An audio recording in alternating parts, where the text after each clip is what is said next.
Pois bem, agora dentro desse custo aí vamos ver a desinflação de Volcker. Paul Volcker, ok? Vamos ver aqui como é que a gente pode observar esse caso. Como vimos, quando Paul Volcker se deparou com a perspectiva de reduzir a inflação, à época com um pico de 10%, a classe dos economistas ofereceu, então, duas previsões contraditórias. Então vamos lá. Um grupo apresentou estimativas da taxa de sacrifício e concluiu que reduzir a inflação teria um grande custo em termos de perda de produção e elevado desemprego. Então, os primeiros economistas advogaram o fato de que reduzir de maneira abrupta a inflação de 10% levaria a um grande custo do PIB, da produção, e um grande custo social, que seria a elevação do desemprego. Outro grupo apresentou a teoria das expectativas racionais e concluiu que a redução da inflação seria muito menos custosa e poderia talvez não ter custo nenhum. E aí vem a grande pergunta: quem é que estava certo? Aqueles economistas que enxergaram um grande custo econômico e social, ou aqueles que, a partir da teoria das expectativas racionais, não enxergaram nenhum custo nesse movimento? A figura 11 mostra a inflação e o desemprego de 1979 a 1987. Daqui a pouco a gente dá uma olhada no gráfico. Como se pode ver, Volcker obteve sucesso no combate à inflação. Ele decresceu de quase 10% em 81 e 82 para cerca de 4% em 83 e 84. O crédito por essa redução na inflação é toda da política monetária.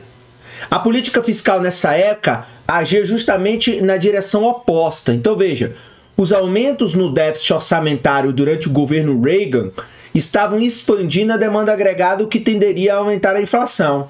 E aí, o que o Paul Volcker faz? Então, a queda na inflação de 81 a 84 é atribuída às duras políticas anti-inflacionárias do presidente do Fed, Paul Volcker. Ou seja, enquanto Reagan estava fazendo uma política fiscal expansionista, o Paul Volcker no Fed estava administrando uma política monetária retracionista, para justamente fazer um processo de desinflação. Mas veja, a figura mostra que a desinflação de Volcker se deu realmente à custa de um alto desemprego. Então, em 1982 e 83, a taxa de desemprego foi de cerca de 10%, quase 4 pontos percentuais acima do seu nível quando Volcker foi nomeado presidente do Fed. Então aqui é aquilo que eu já falei anteriormente. Então, esse cara, que pode ser um economista, mas ao estar como presidente de um banco central, ele também se torna um político. Ele preferiu dar ênfase ao combate à inflação e largou de mão o desemprego. Então essa é uma saída para lidar com esse trade-off de curto prazo, inflação e desemprego. Mas existe um custo político por você decidir aumentar o desemprego, porque, lembrando, o emprego não é só uma questão econômica, ela também é uma questão político-social. Por quê? Porque ela tem um impacto sobre o funcionamento da sociedade.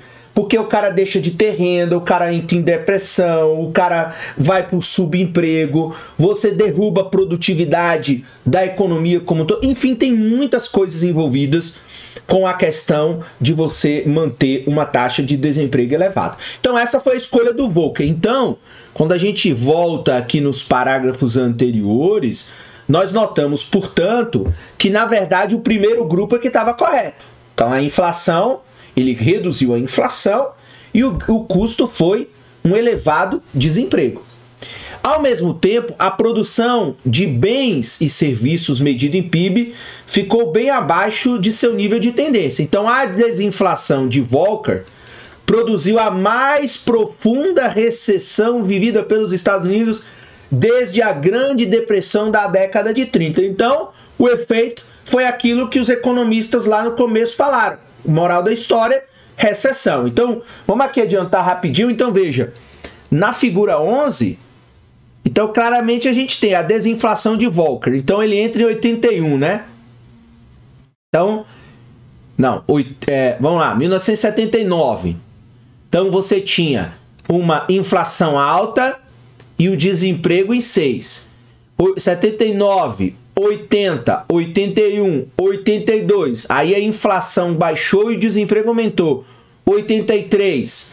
Então, olha aqui, ó, por exemplo, se você vai aqui para o ponto B, 83, você tem uma inflação menor, mas olha, o desemprego já está aqui na casa dos 10%. 84, 85, 86 e no C, 87.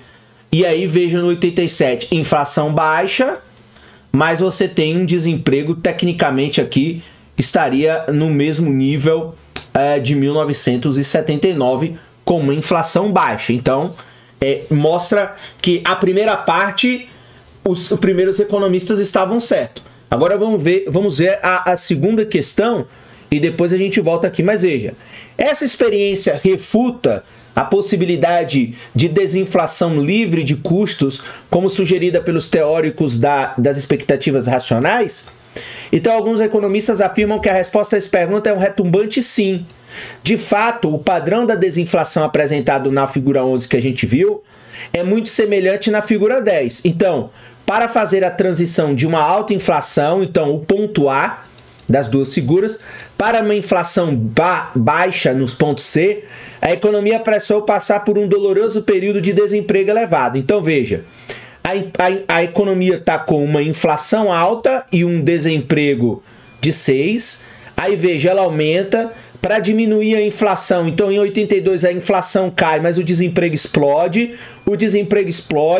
mas depois na inflação baixa, o próprio desemprego ele recua e ele vai ficar lá no desemprego praticamente em 87 igual ao de 79, mas a diferença aqui é que nós temos, portanto, uma inflação baixa. Então, se a inflação, digamos assim, nesse tal longo prazo aí, né, de 79 a 87, portanto, quase 10 anos, você diminuiu a inflação e você voltou ao equilíbrio. Mas o custo foi de 6 a 10, quase 4 pontos percentuais de desemprego a mais nessa economia. Então veja, para fazer a transição da alta inflação para uma baixa inflação, então do ponto A para o ponto C, a economia ela primeiro passa por um doloroso período de desemprego elevado no ponto B, e como eu já tenho alertado, isso tem um custo político e um custo social.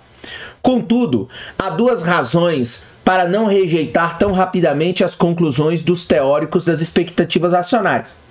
Primeira, muito embora a desinflação de Volcker tenha imposto o custo de um desemprego temporariamente elevado, esse custo não foi tão grande quanto previsto por muitos economistas. Então, a maioria das estimativas da taxa de sacrifício baseadas na desinflação de Volcker é menor que as estimativas obtidas a partir de dados anteriores. Então, talvez a posição firme de Volcker quanto à inflação, aquilo que a gente também comentou lá numa última sessão anteriormente, ou seja, se eu tenho um banco central, uma autoridade monetária que tem firmeza, confiabilidade e credibilidade, veja, a posição firme de Volcker contra a inflação tinha tido algum efeito direto sobre as expectativas, como afirmam os teóricos das expectativas racionais. Então, na verdade, essa linha de retorno aqui, né? Ou seja, você sai de uma inflação baixa e agora diminui o desemprego, então inflação baixa e desemprego diminui, só vai ocorrer a partir das expectativas racionais se justamente esse formulador de política, esse, digamos, presidente aí do Banco Central, ele tiver credibilidade e o mercado, os agentes econômicos acreditarem no conjunto de expectativas que ele afirma, ou a direção que ele dá. Se for um ministro da Economia, um presidente do Banco Central que perde a credibilidade, o mercado não acredita no que ele faz e, portanto, as expectativas não se reduziriam. Então, é bom ficar atento também a essa questão subjetiva dos mercados. Então, essa figura ela mostra dados anuais de 79 a 87, então quase 10 anos aí de dados, sobre a taxa de desemprego e a taxa de inflação medida pelo deflator do PIB. A redução na inflação durante esse período se deu ao custo de um altíssimo desemprego em 82 e 83. Observe que os pontos indicados por A, B e C nessa figura, portanto, correspondem aos pontos que a gente viu lá na figura 10 anteriormente, né? Só voltando aqui para relembrar, ó lá na figura 10. Então, você sai de um ponto alto, tem um elevado custo de desemprego e depois você retrocede para a taxa natural de desemprego, mas numa inflação um pouco menor. Ok? Então, segunda e mais importante, muito embora Volcker tivesse anunciado que tensionava usar a política monetária para reduzir a inflação, grande parte do público não acreditou. Então, como poucas pessoas acreditaram que Volcker reduziria a inflação tão rapidamente quanto o fez, a inflação esperada ela não caiu e a curva de Phillips de curto prazo não se deslocou para baixo tão rapidamente quanto poderia ocorrer. Então, algumas evidências dessa hipótese vêm das projeções feitas por empresas comerciais de previsões econômicas.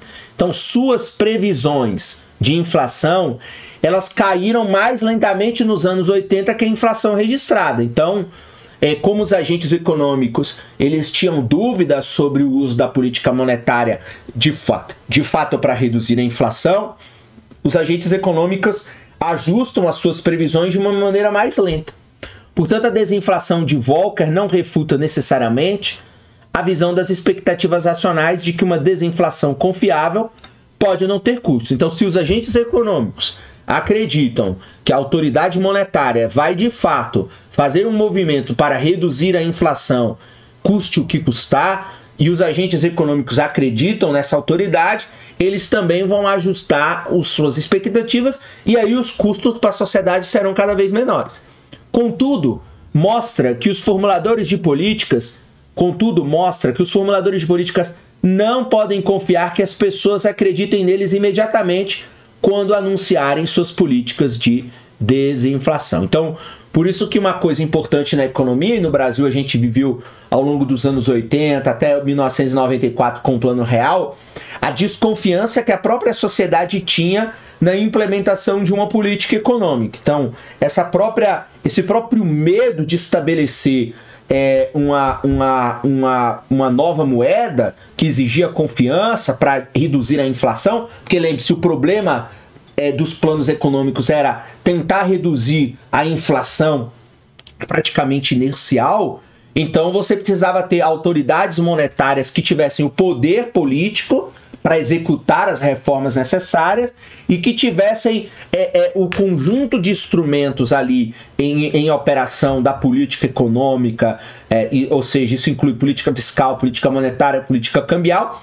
que desse confiança, portanto, aos agentes econômicos de que, de fato, a expectativa deles era de que a inflação se reduziria. Então, isso aí a gente viu